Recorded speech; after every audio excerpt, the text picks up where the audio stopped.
ओम शांति। 3 जनवरी 2024 की साकार मुरली से होमवर्क। आज की मुरली से हम लक्ष्य लेंगे संपूर्ण पवित्र बन विश्व का मालिक बनने का पुरुषार्थ करना है। संपूर्ण पवित्र बनने के लिए आज हम अटेंशन देंगे धारणा के ऊपर, याद के ऊपर, चक्र के ऊपर और सेवा के ऊपर। धारणा के लिए बाबा ने कहा, बेहद की बुद्धि में ही धारणा होती है। जब हम धारणा कर लेते हैं तब ही सतो प्रधान बन सतो प्रधान दुनिया में जा सकते हैं। तो आज अपनी चेकिंग करनी है, चार्ट रखना है, सारा दिन बाप की याद कहाँ तक रहती है, मैं आत्मा सतो प्रधान कहाँ तक बनी हूँ।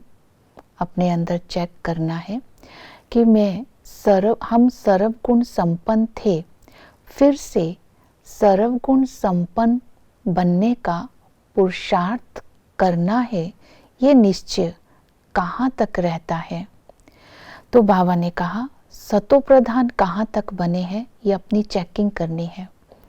इस धारणा के साथ बाबा ने अटेंशन दिलवाई दैवी गुण धारण करने हैं, अर्थात बहुत मीठा बनना है। तो आज अपनी बोल चाल को चेक करना है कि कहाँ तक हम मीठा व्यवहार करते हैं। बाबा ने कहा सारे फिक्र मुझे दे देनी है, केवल एक पावन बनने की ही फिक्रात तुम्हें करनी है। तो ये धारणाएं आज अटेंशन में रखेंगे। दूसरी बाबा ने अटेंशन दिलवाई याद के ऊपर। बाबा ने कहा ये रूहानी यात्रा है, इस रूहानी यात्रा को बाप स्वयं आकर समझाते हैं। तो ये यात्रा कैसे करनी है, अपने को आत्मा समझ बाप को याद करना है। याद करने से आयु बड़ी होगी, आत्मा सतो प्रधान बनेगी, आत्मा के अंदर धारणा होगी, पवित्र बनते जाएंगे। तो देह के जो भी बंधन है वो सब खल्लास हो जाएंगे। सतो प्रधान बन हम सतो प्रधान दुनिया में जा सकेंगे। तो आज आत्मा का अभ्यास करेंगे। मैं आत्मा शांति धाम निवासी हूँ, पाठ बजाने के लिए आई हूँ। अब मेरे 84 जन्म पूरे हुए, ये अंतिम जन्म है। इन आंखों से जो कुछ दिखाई देता है वो सब कुछ खत्म होना है। हम अशरीरी आए थे, अशरीरी होकर जाना है। आत्मा अविनाशी है। ये सब नॉलेज होने से हम खुशी से शरीर छोड़ते हैं, क्योंकि हमें पता है हमें स्वर्ग में नया शरीर मिलेगा। तो आत्मा का अभ्यास करेंगे तो निराकार बाप को याद करना सहज हो जाएगा। आज हम ये स्वमान में रहेंगे, मैं मास्टर सर्वशक्तिमान हूँ। मास्टर सर्वशक्तिमान अर्थात मैं शरीर की मालिक हूँ, देह से न्यारी हूँ, मन बुद्धि मेरे कंट्रोल में है। इस मन मना भव स्थिति से बाप को याद करते, सर्व शक्तियों से स्वयं को संपन्न करते जाएंगे तो कर्मातीत अवस्था सहज ही अनुभव करेंगे, क्योंकि करावन हार की स्मृति सदा रहेगी। दूसरा, मैं डबल लाइट फरिश्ता हूँ। बाबा क्षमा है, वो लाइट भी है और माइट भी है। जब हमें लाइट मिलती है तो माइट भी आ जाती है, अर्थात बाप जो है, जैसा है, जो सिखलाता है, जब हम इस पहचान में आ जाते हैं तो उसको याद करके हमें शक्ति मिल जाती है। इसके लिए शांति के साइलेंस का अभ्यास करेंगे। एकांत में बैठकर मन बुद्धि को एक बाप पर एकाग्र कर शांत स्वरूप बन सर्व शक्तियों से स्वयं को संपन्न करते जाएंगे।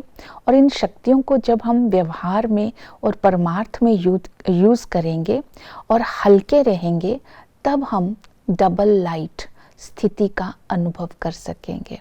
तो ये विधि बताई। तो इसी तरह संबंधों से बाप को याद करना है, तो इस संगम पर बाबा मिला कोई कम बात नहीं है, जो हमें सुख धाम का मालिक बनाते हैं। टीचर ज्ञान सागर है, ये ईश्वरीय पाठशाला है। इस ईश्वरीय पाठशाला में हम ईश्वरीय विद्या पढ़ते हैं। पढ़ाई पढ़नी है और दूसरों को पढ़ाकर कल्याण भी करना है, क्योंकि इस पढ़ाई से हम ऊंच पद पाते हैं और सतगुरु आकर के हमें डायरेक्शन देते हैं। उनकी डायरेक्शन पर चलने से हमारा बेड़ा पार हो जाता है, अर्थात हम पावन बन जाते हैं।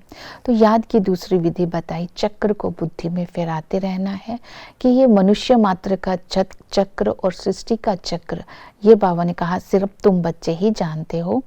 सतयुग में बहुत थोड़े मनुष्य होते हैं, आयु बड़ी होती है, नया शरीर होता है, वहाँ दुख का नाम निशान नहीं होता, उसको डीटी वर्ल्ड कहते हैं।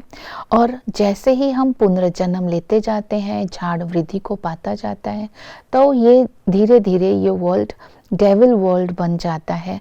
अर्थात जब हम पतित हो जाते हैं तो परमात्मा को पुकारते हैं, तो अंत में परमात्मा स्वयं आकर के हम पतितों को पावन बनाते हैं, सुख शांति धाम का मालिक बनाते हैं।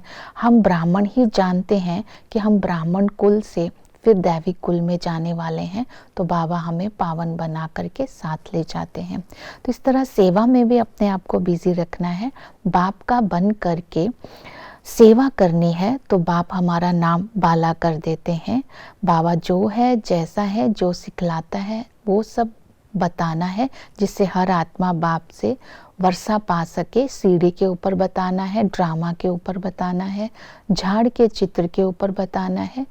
सब धर्म की आत्माएं जो कैसे आती हैं और बाबा आदि सनातन देवी देवता धर्म कैसे स्थापन करता है, इसके ऊपर बताना है।